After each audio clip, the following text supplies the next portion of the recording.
carro nuevo. Llévate ya tu Chery Tiggo 2 Pro, el SUV más vendido con diseño deportivo, potente motor, pantalla de 9 pulgadas con Apple CarPlay y espacio para todas tus aventuras. Encuentre el Chery Tiggo 2 Pro 2024 con su nuevo precio desde $17,590. Pregunta también por nuestro plan de vehículos exonerados. Chery, con el respaldo de Corporación Maresa.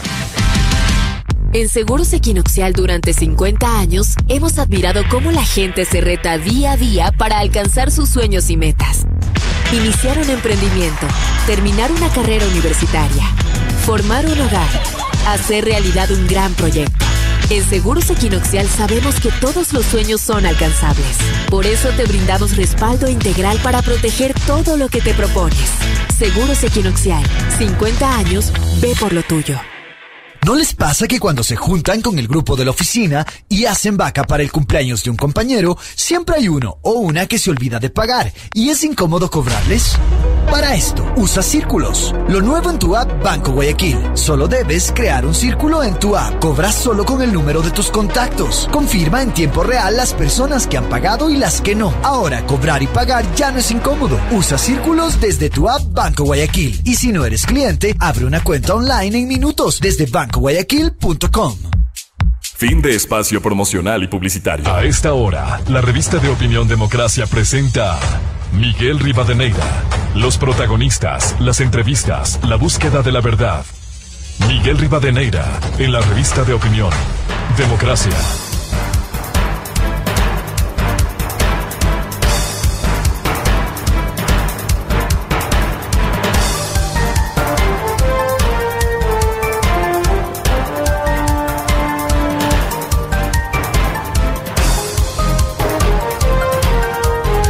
...7:50 en el territorio continental ecuatoriano, buscando la verdad en la revista de opinión Democracia.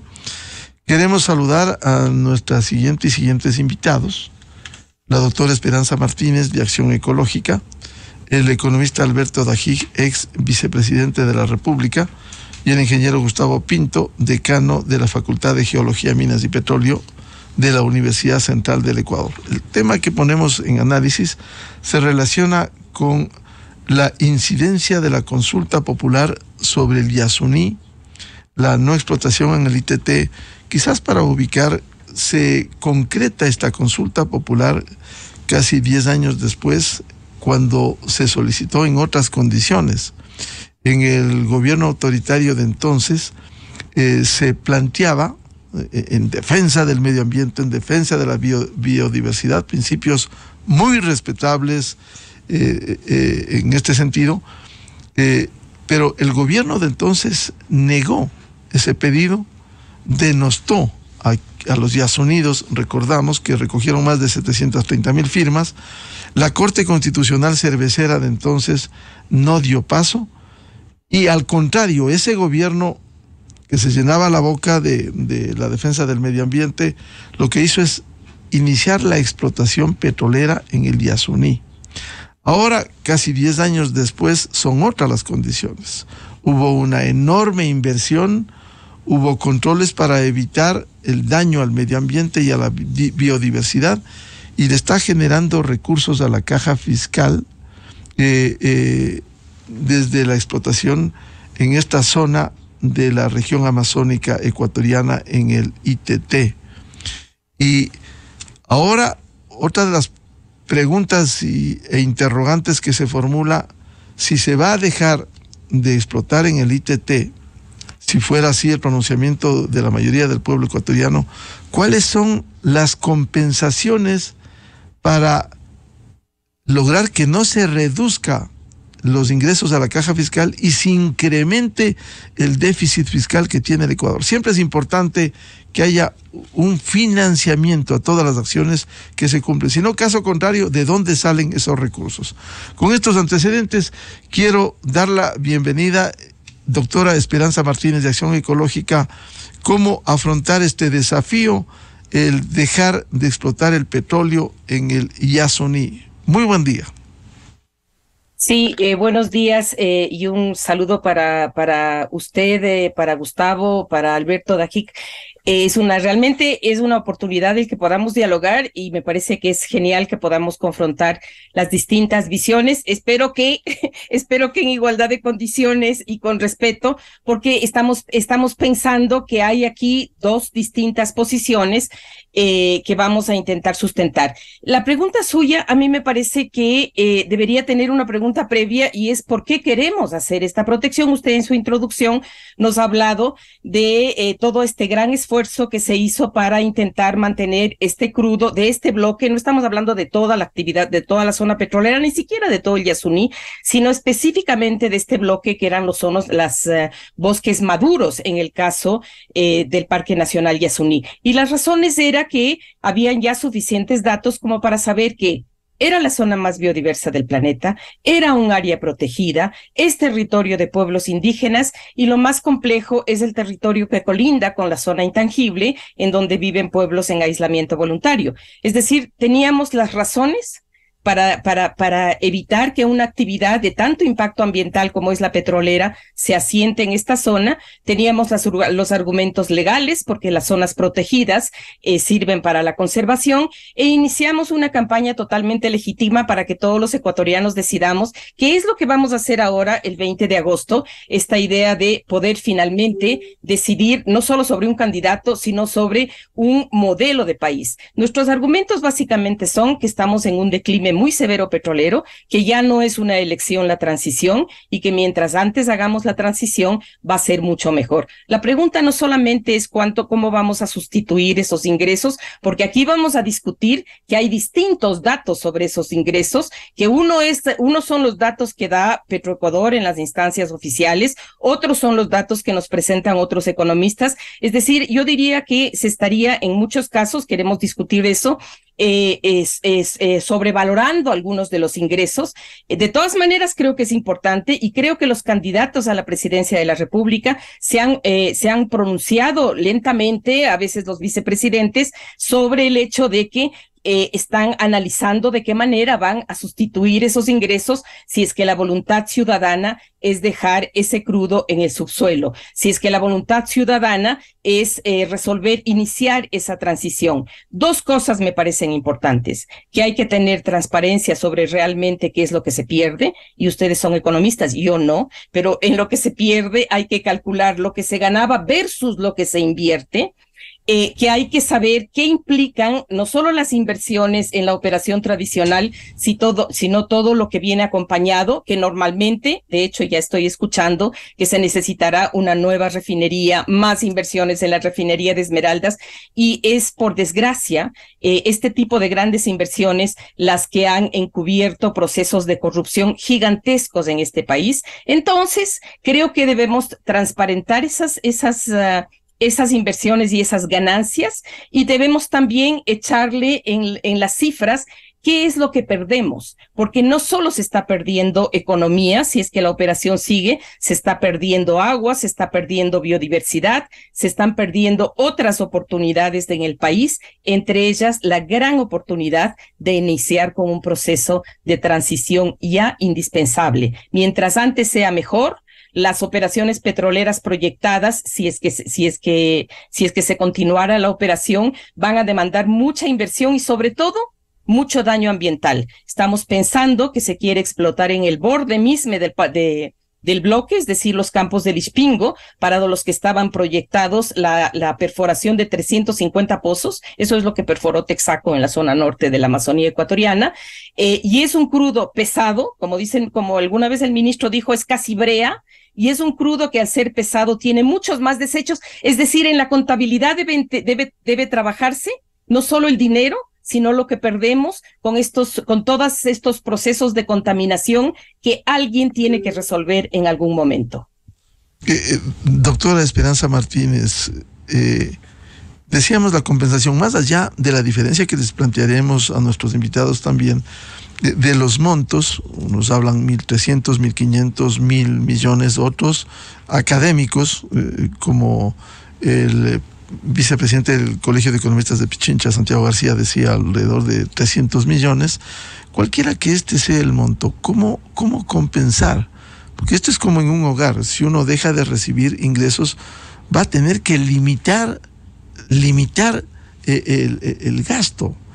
Si ya en el Ecuador hay un déficit fiscal, ¿cómo se va a afrontar por un lado? Por otro, esa enorme inversión que hizo el Estado, que en ese gobierno de hace 10 años autorizaron el inicio de la explotación, comenzó a generar recursos, porque más allá de la calidad del petróleo API, el grado API que tenga, estaba generando recursos a la caja fiscal. La pregunta es, ¿cómo compensar esto que no sea a veces la declaración general que hacen dirigentes políticos, más endeudamiento o mejor cobro de impuestos, que es loable, combate a la corrupción, es loable, pero tangiblemente eso en la práctica no ha dado recursos?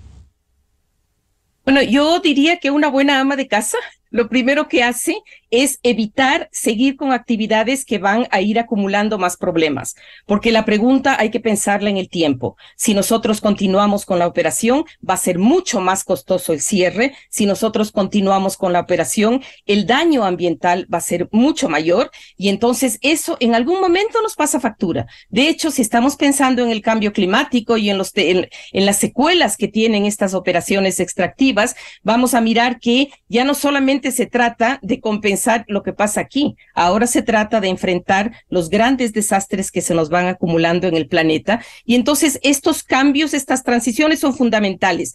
Yo no quiero caer en el argumento estrictamente económico, pero sí quiero comentar que he escuchado muchas propuestas, no solo de candidatos, sino desde la academia, que hablan de otras oportunidades, que hablan de otras áreas en donde se genera empleo, que no se genera en la industria petrolera, de actividades de proyectos pequeños de turismo, de actividades de apoyo a la agricultura, de actividades de, por ejemplo, de una transición en el transporte público hacia lo eléctrico, es decir, opciones de reducir el gasto, no solamente de ver de dónde vamos a sacar el dinero. En la economía, por lo menos cuando a una mujer le preguntan a nivel doméstico cómo compenso el gasto, no solamente pienso qué debo vender o qué actividad ilegal voy a hacer para acumular dinero rápido.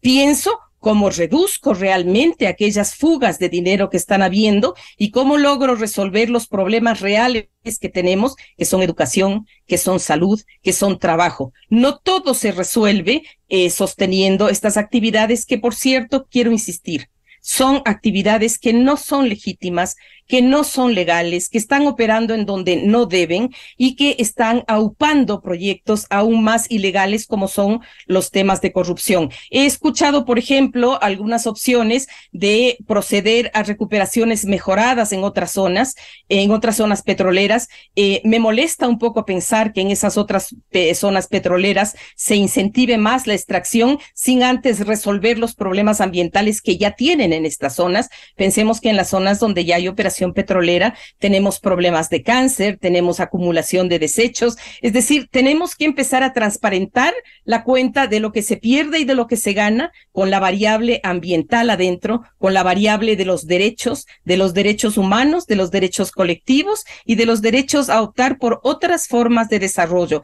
Ese paso no puede verse desagregado. Tenemos que hacer una suma y resta de cuentas. Si vamos a lograr mejorar la extracción de otros campos, tenemos que hacer inversiones en esos campos para evitar que la gente siga padeciendo de los niveles de cáncer que padece ahora, que se siga contaminando el agua. Hay que recuperar esas fuentes de agua, pero sacrificar nuevas zonas es como una locura. La pregunta va a ser más grave si me la vuelve a hacer después de 5 años. Ahí va a ser cómo vamos a reparar lo que pudimos haber detenido. ¿Qué es lo que se está deteniendo? Una expansión de la zona en el ITT que afecta a Moretales. Los Moretales, para quienes no sepan, son estas zonas en donde hay muchísimos monos, en donde hay muchísima cacería, son zonas inundables, son zonas maravillosas.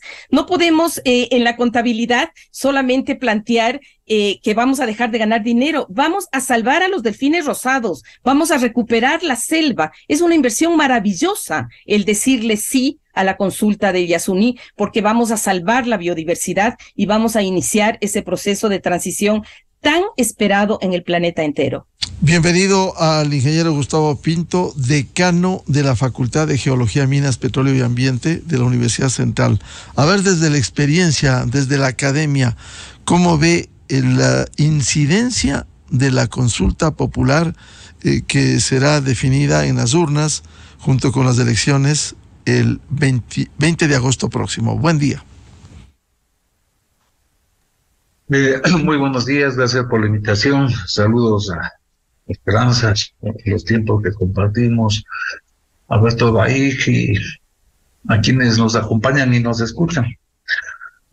Primero quiero partir de la visión del enfoque que hacemos como Facultad de Ingeniería en Geología, Minas, Petróleos y Ambiental respecto al aprovechamiento sustentable de nuestros recursos. Nuestra facultad está comprometida con la vida y el desarrollo. Y el desarrollo implica ese aprovechamiento sustentable de los recursos que nos da la madre tierra, los hidrocarburos, la minería. Y creo que para ubicar el contexto relacionado al tema del aprovechamiento de los hidrocarburos, lo quisiera partir resaltando la importancia de estos hidrocarburos, de estos recursos, no solamente desde el punto de vista económico, que es donde más nos centramos en la discusión, que es importante, que es un factor a considerar, pero debemos considerarle su importancia principalmente como recurso energético. Nosotros sabemos que en este momento el país, el 90% de la matriz energética depende de los hidrocarburos, el 8% de la hidroelectricidad y el 2% de fuentes alternas. No se ve perspectivas ni a corto ni a mediano plazo de que eso cambie. Estudios de la Organización Internacional de Energía establecen que para el 2050 apenas, en el mejor de los casos, esa dependencia bajará al 70%. Es decir, seguiremos dependiendo de los hidrocarburos. Al no haber alternativa, nosotros tenemos que seguir aprovechándoles, pero de una manera responsable, desde el punto de vista técnico, económico, social, ambiental, desde el punto de vista legal. Estamos impulsando desde ya desde nuestra visión y en la formación de profesionales y en investigación, el proceso de transición energética. Nuestra propia carrera de Ingeniería de Petróleos está orientándose al estudio de petróleos y energía, porque hay que desarrollar esas fuentes de energía. Pero los resultados de nuestro país, repito, no se van a ver ni a corto ni a mediano. Entonces tenemos que seguir aprovechando de una manera responsable. El otro tema... Ingeniero Pinto, si me permite, ¿usted cree que ha habido una explotación responsable en el Yasuní, que es lo que se ha cuestionado?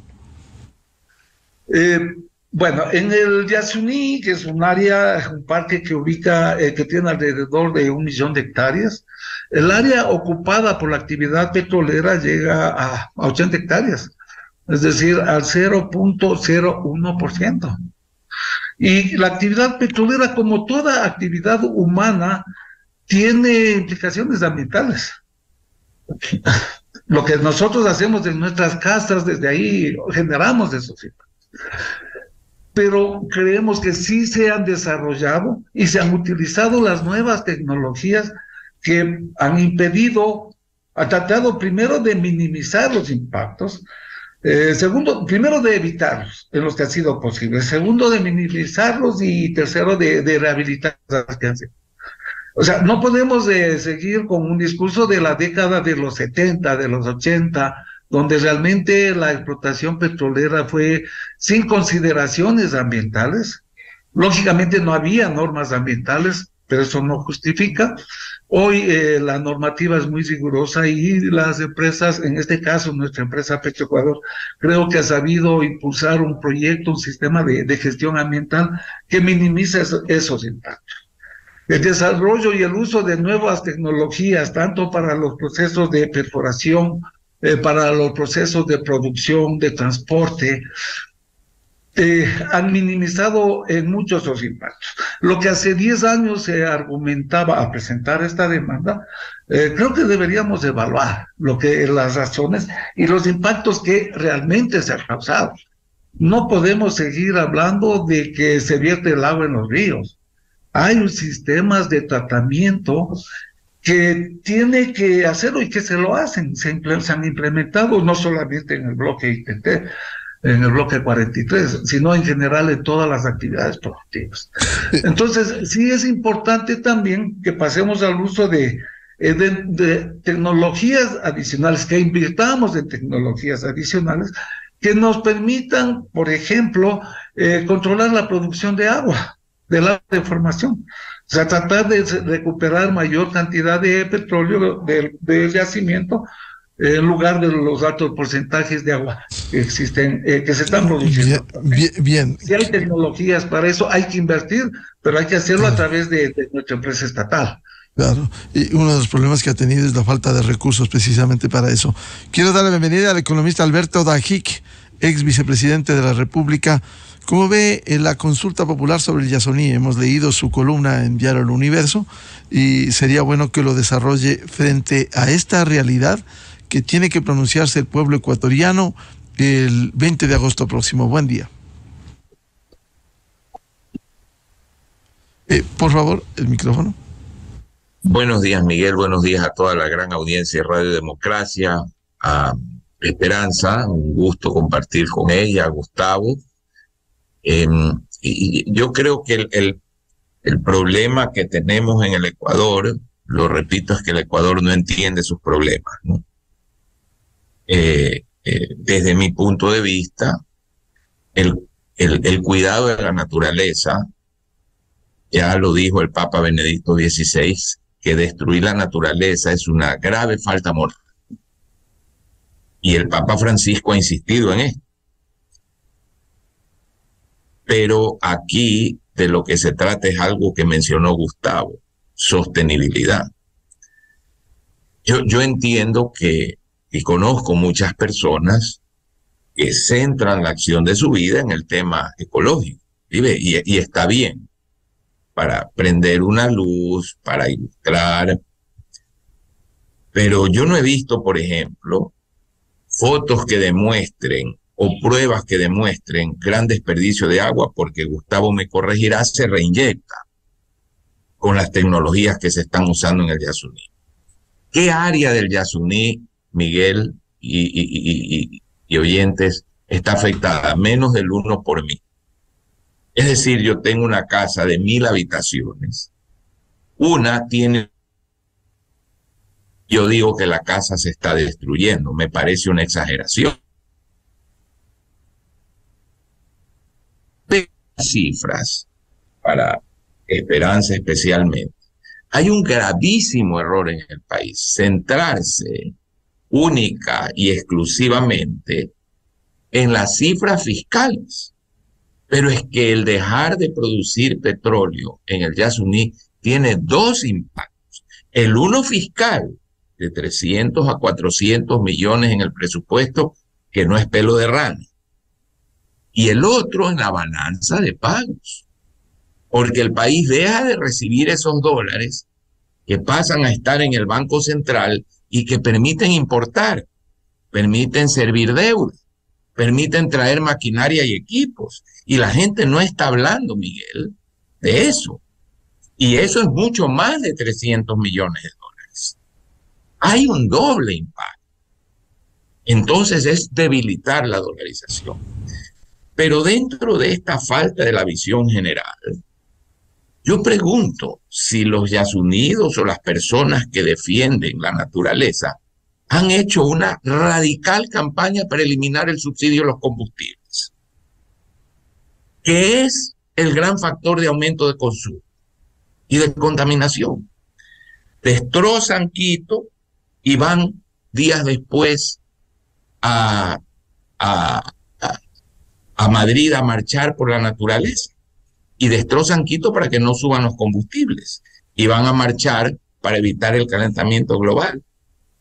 Me opongo a la extracción y uso teléfono celular que tiene metales de extracción, y ando en automóviles que usan.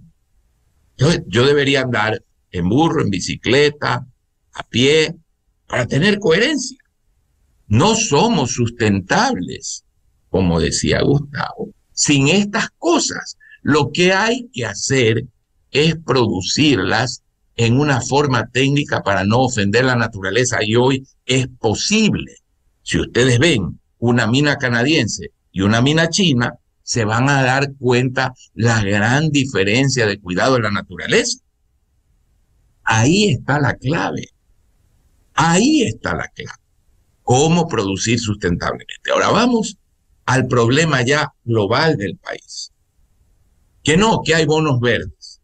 Que todos los que están en esto digan, mira, en país A, B y C ya se han usado los bonos verdes y han significado tanto. Pero por Dios, si Galápagos, que en el mundo significa mucho más que el Yasuní, puede ser el Yasuní más importante, no voy a discutir, pero para el mundo no lo es. Para el mundo Galápagos es un símbolo. ¿Qué nos dieron para Galápagos, Miguel? Un crédito de $600 millones para con eso comprar deuda con descuento y hacer un ahorro que a través de los años va a ser 1.000 millones. ¿Y qué va? ¿A dónde tiene que ir esa plata? Al mismo parque, no al presupuesto del Estado. ¿Ustedes creen que un flujo de 50 o 60 mil millones de dólares, que es el Yasuní, va a regresar a través de bonos? Eso es ilusorio. Y cuando se dice, hay otras fuentes en las cuales se quiere invertir, se puede invertir para generar empleo. Por Dios, el presupuesto no tiene caja. El presupuesto entre enero y mayo de este año ha generado un déficit de caja de más de $1.000 millones. No hay plata. Y no hay plata porque se entregan más de $10.000 millones en subsidios. Y el más grande es el de los combustibles. Ninguno de los que está haciendo campaña por la naturaleza lucha por desarmar esos subsidios en el. A mí eso me parece una incoherencia. Yo de mi parte he luchado 40 años contra ese subsidio y usted, Miguel, es testigo de esa lucha. Y cuando estuve en el gobierno desmantelamos los subsidios. Los políticos los volvieron a reinstalar, Miguel. Lo cual demuestra una gran irresponsabilidad de la sociedad. Esta es una sociedad que tiene problemas estructurales fundamentales, fiscales, de estructura de costos, de legislación laboral, de falta de apoyo a la minería, de el tema de los fondos de pensiones, que están quebrados. Esos problemas de fondo hacen que el Ecuador hoy no sea viable fiscalmente. Usted me lo ha oído en esta emisora. Si no resolvemos estos problemas estructurales, con Yasuní o sin Yasuní, esto va a explotar. Pero siempre es muy fácil decir no al Yasuní, pero no hay una opción para los recursos. Yo no he escuchado una versión, una propuesta concreta de se puede hacer esto y va a significar tanto y va a compensar los recursos del Yasuní. Eso no lo he escuchado de nadie. Porque esa propuesta, no, le escuché ayer, no, hay que cobrarle más impuestos a los ricos. Por favor, qué cosa tan concreta, Miguel. Qué cosa tan específica como que hay que cobrarle más impuestos a los ricos. Entonces, sí me parece que la clave de esto, entendiendo que la naturaleza se debe proteger, es que yo difícilmente puedo creer que un 1 por 1000 vaya a destruir el Yasuní. Que no hay evidencia que a mí me haya mostrado todavía de una destrucción del parque. No la he visto. De una catástrofe ecológica del Yasuní, no la he visto como sí se han visto otros derrames y cosas en otras partes, ¿verdad? Y que inclusive cosas que están afuera, dentro del Yasuní, pueden con tecnología moderna, a través de brazos que se pueden extender hasta 18 kilómetros bajo tierra, sin causar daño alguno, extraerse el petróleo y no tocar el Yasuní.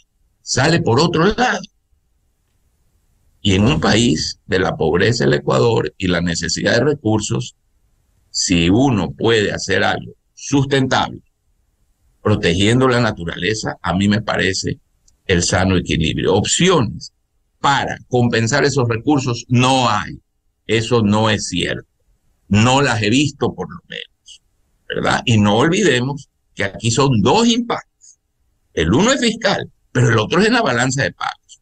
Voy a tener un grave impacto en la balanza de pago, mucho mayor a 400 millones de dólares, porque yo exporto 1.200 millones, me ingresa, sí, de la contabilidad se va al Estado 400 para el presupuesto, pero las divisas están ahí. Sirven para importar cosas, sirven para pagar deuda, y eso no se lo está considerando. Bien, quiero volver con la doctora Esperanza Martínez de Acción Ecológica. A ver, algunos hechos puntuales que sería bueno despejar. Se ha dicho esta mañana, y lo ha señalado y lo ha preguntado públicamente el economista Dajik, quienes proponen los bonos verdes como alternativa a los ingresos que se perderán por la no explotación del Yasuní, que se precisen ejemplos concretos de países donde esto se haya hecho y los montos concretos que por esos bonos han obtenido esos países y a qué renunciaron. Y lo otro, lo que sí es lógico, el Ecuador tiene una enorme distorsión, quizás uno de los poquísimos países. Colombia, con un régimen de izquierda, eliminó los subsidios a los combustibles. Aquí seguimos con una enorme distorsión. El discurso de una organización muy respetable como la CONAIE es la defensa del medio ambiente, la biodiversidad, muy respetable. Sin embargo, ellos impiden que se eliminen los subsidios, que además hay una cosa que hay que decirlo, beneficia a los ricos, a los que tienen carros 4x4 tanqueando con diésel subsidiado. Es decir, no hay una distorsión. Esos dos puntos, doctor Esperanza Martínez, por favor, para despejarlos.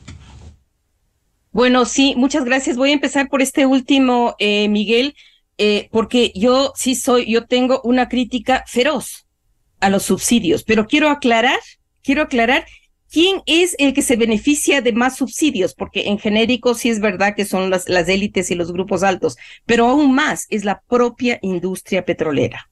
La propia industria petrolera opera en base a subsidios que de toda su fuente de electricidad, toda su fuente de agua, toda su ocupación del lugar, todos los temas de seguridad son un subsidio a la industria petrolera. Realmente, si hay algo subsidiado en este país, seguramente es la propia industria petrolera. Ese es un subsidio que obviamente tiene que parar, y eso es lo que va a hacer que la actividad petrolera en el futuro sea mucho menos rentable y que dé espacio a estas necesarias transiciones, porque creo que hemos acordado los tres en que hay impactos que son insostenibles y en que esto no puede continuar, en el sentido de que efectivamente puede ser una fuente de ingresos, pero también es una fuente gigantesca de ingresos por los impactos ambientales. Entonces, sí me parece que cuando hablamos de los subsidios, no tenemos que ubicarnos en los subsidios de los pobres. Aquí se ha mencionado, efectivamente, además ni siquiera son ellos los que se benefician del subsidio a los combustibles. Realmente hay que ubicar a dónde van los subsidios que hacen que algunas de estas actividades puedan implantarse y puedan crear toda esta misión, todo este papel que tienen en la economía nacional. Eso como primer punto, ¿no? Sobre ese tema, antes de que pase al segundo, es evidente que hay subsidios que debieran ser temporales para atender a la gente pobre, o se produce un problema como el fenómeno del niño. Es decir, eso no se puede, no debiera suspenderse. Pero sí quisiéramos ver en campañas por la eliminación de los subsidios, empoderarse de eso. Porque cuando vinieron octubre 2019, junio 2022, destrozaron Quito, casi no había voces que digan, oigan, sean racionales, reivindiquen sus derechos, pero no emprendan con algo que constituye una distorsión, la defensa de los subsidios para los ricos. Doña Esperanza. Sí, Miguel, yo le voy a hacer llegar a usted documentos que hemos publicado que hablan sobre cómo se ubica, qué relación tienen que los subsidios con la propia industria petrolera y con algunas otras industrias que son de las más devastadoras del planeta, la industria del armamento, la industria minera. Es decir, que la idea es que podamos colocar el tema de los subsidios como algo fundamental, pero como algo que tiene digamos, un espacio de análisis mucho más complejo que los centavos o la cantidad de dólares que se invierten galón a galón, que analicemos todo el modelo que permite que haya actividades devastadoras que se planteen y que además incorporemos algo que, permítame que comparta con ustedes, Miguel, que hay un elemento que no estamos considerando, que son los subsidios que de alguna manera se le arrancan a la naturaleza. Yo leí hace no mucho tiempo un libro que se llama The Critical Path, de un señor Richard Buckminster Fuller, que él habla de cómo a un eminente geólogo llamado François Chardonnay le piden que él valore cuánto es la energía empleada para extraer actividades como la petrolera o para consumir un galón de petróleo. Y entonces él hace un análisis sobre cuánto es la energía que empleó como calor y presión en el tiempo, toda la fotosíntesis de la radiación solar necesaria para esa operación, y llega a la conclusión de que uno de esos galones de petróleo vale $1 millón. Es muy bonita la idea de ver cómo no solamente debemos hablar de este otro tema de la micropolítica, sino ver, sobre todo en un país en donde tenemos derechos de la naturaleza. Doctora Esperanza Martínez, el segundo tema que iba a abordar, los bonos verdes. ¿Dónde hay resultados concretos que haya arrojado ya los bonos verdes? Quiero empezar diciéndole que yo soy profundamente crítica de los bonos verdes porque creo que es una transferencia de cuotas de soberanía en nuestro país. Creo que los bonos verdes son mecanismos en donde hay un tercero, que usualmente es un banco o es una gran ONG, pasa a tomar control sobre nuestros propios espacios naturales. Yo creo que tenemos que discutir sobre responsabilidades comunes pero diferenciadas. Yo creo que tenemos que discutir sobre la deuda y sobre todo sobre la deuda ecológica. Los países que han consumido más, que han dañado la atmósfera, tienen una obligación con los países del sur, pero esto no se expresa, no puede expresarse en concesiones de soberanía. Ahora, si la pregunta que me hace es, ¿en dónde hay actividades exitosas al no sacar actividades como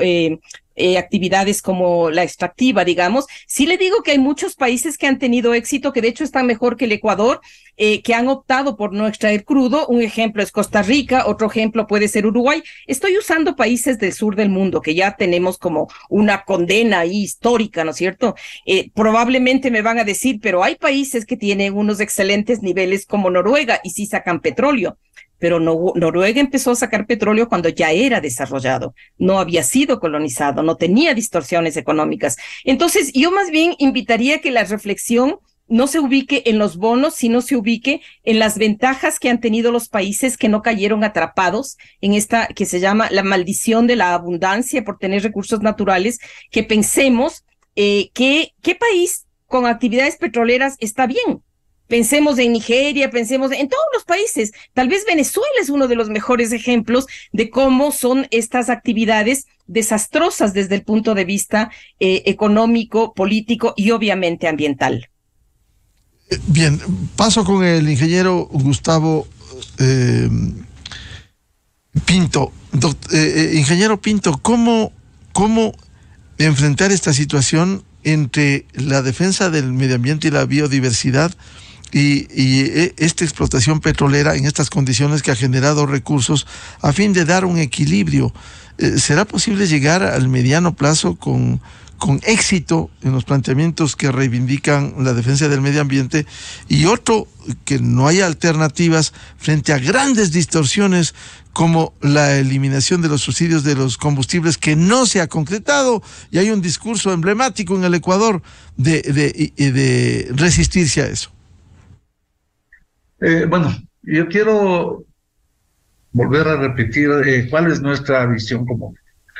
La FIGEMPA comprometida con la vida y el desarrollo, es decir, con el aprovechamiento sustentable de los recursos. No se trata de enfrentar o produzco o no produzco, o mantengo el área virgen o no. Se trata de saber armonizar esa actividad productiva necesaria para el país por su carácter estratégico, repito, como recurso energético, como generador de recursos económicos y como generador de más de 3,000 productos que sirven para el desarrollo industrial, productos que se obtienen a través de la refinación y de petróleo. Entonces hay que saber armonizar, y creo que el proyecto de aprovechamiento en el IPT sí puede ser un ejemplo de eso. Hay que recordar que es el campo, el bloque 43 del bloque ITT, es de los campos más jóvenes en producción en nuestra región amazónica.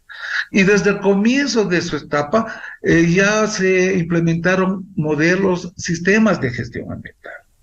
Entonces, sí hay que armonizar, sí se puede armonizar, sí se ha logrado armonizar. Ejemplos de ciudades en varias partes del mundo que quizás no vienen al caso, pero donde sí, junto a la ciudad existe un campo petrolero y consumen el agua del lago. Tuvimos la oportunidad de visitar hace unos 20 años mismo, donde ya esa tecnología se ha desarrollado, un campo petrolero en Rusia. O sea, sí podemos hacer, creo que lo estamos haciendo. Sin embargo, hay que, repito, invertir adicionalmente en el uso de nuevas tecnologías. Cuando hablamos de recuperación mejorada, esa recuperación mejorada no significa mayor y más impacto, significa optimizar el factor de recuperación del yacimiento sin topar la naturaleza, o sea, ya con la propia infraestructura que ya está hecha.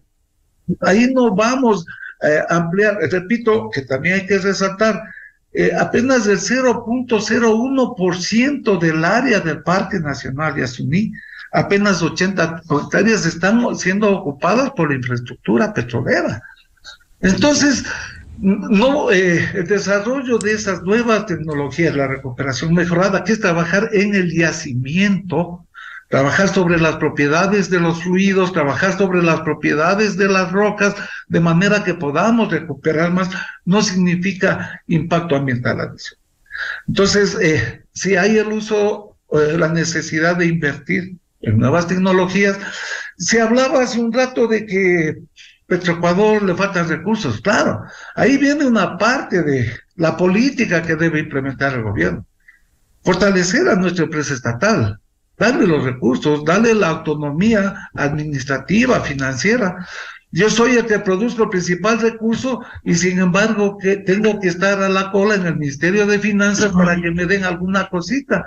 Y un poco ha sido política de algunos gobiernos demostrar esa imagen de debilidad y de falta de capacidad de gestión en nuestra empresa estatal para bajo diversas figuras transferir la responsabilidad del aprovechamiento al sector privado. Creemos que el Yasuní tiene que seguirse operando bajo la responsabilidad de nuestra empresa, repito, fortaleciendo los sistemas de gestión ambiental. Son un referente, un modelo en mucho para otros procesos de explotación y en el área protegida. Yo le decía hace un rato, evaluemos lo que se predecía hace 10 años cuando se presentó la demanda con lo que realmente ha pasado. Mucho no ha sucedido porque se han implementado oportunamente las medidas de prevención, minimización y mitigación. Entonces, hacia allá debemos fortalecer, ayudar a desarrollar fuentes alternas de acuerdo, a través de las propias comunidades, el turismo, pero esas fuentes alternas o esas alternativas de generación de recursos no reemplazarán ni a corto ni a mediano plazo lo que genera los ingresos por la exportación de hidrocarburos. Vuelvo con el economista Alberto Dajig. ¿Cuál sería el escenario del impacto si el pueblo ecuatoriano se pronuncia por el que se deje el petróleo bajo tierra, se pronuncia a favor de la consulta? ¿Cuál sería el impacto para el Ecuador en la práctica? Ya lo he dicho, Miguel, un impacto fiscal y un impacto en la balanza de pagos que no se está mencionando. El país tendrá menos divisas para importar, se debilita la reserva, se debilita la dolarización. Pero quiero hacer ciertos comentarios adicionales, especialmente para Esperanza. Un país minero, extractivista, de maravilloso estándar de vida, comenzó así, Australia. Estados Unidos es el primer productor de petróleo del mundo. Comenzó la explotación petrolera sin ser desarrollado. El Canadá también. Y Costa Rica y Uruguay no tienen petróleo. Yo estoy seguro que si lo tuvieran, lo explotarían. Pero es que no lo tienen. Son pequeños territorios y nunca ha habido. Yo viví 20 años en Costa Rica y sé que ahí en Centroamérica no hay. Entonces no son ejemplos correctos, pero quiero repetir algo. Gustavo ha insistido que esto se puede hacer técnicamente. Yo no he visto la evidencia de la destrucción del Yasuní, Miguel. ¿Dónde están los animales muertos? ¿Dónde están animales desplazados? ¿Dónde está riego? No la he visto. Por lo tanto, estamos hablando de un fantasma, de algo que no existe.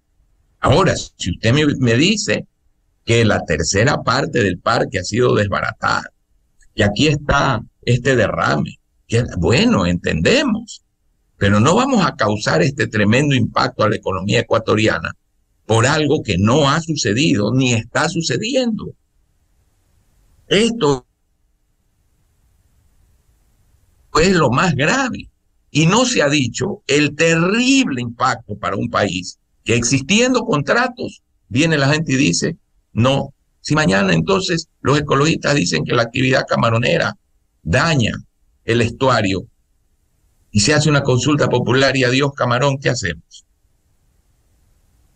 Esto sienta un precedente nefasto en la seguridad jurídica y nadie está hablando de lo que nos va a costar tanto cerrar la actividad, que van a ser cientos de millones de dólares, y luego las demandas que nos van a ganar las empresas que ya invirtieron, Miguel. ¿Quién va a pagar eso? Bonos verdes van a pagar eso. Por favor. Es muy lamentable que el Ecuador haya llegado a esta situación. Dios quiera que el pueblo ecuatoriano elija bien. Soy gran defensor de la naturaleza, pero...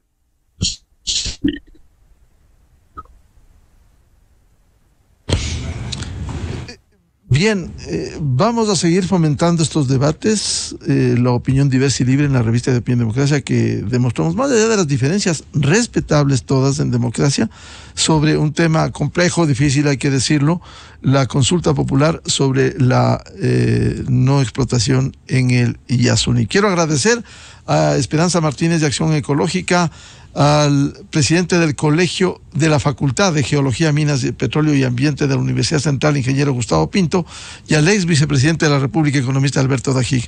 Muy amables su participación.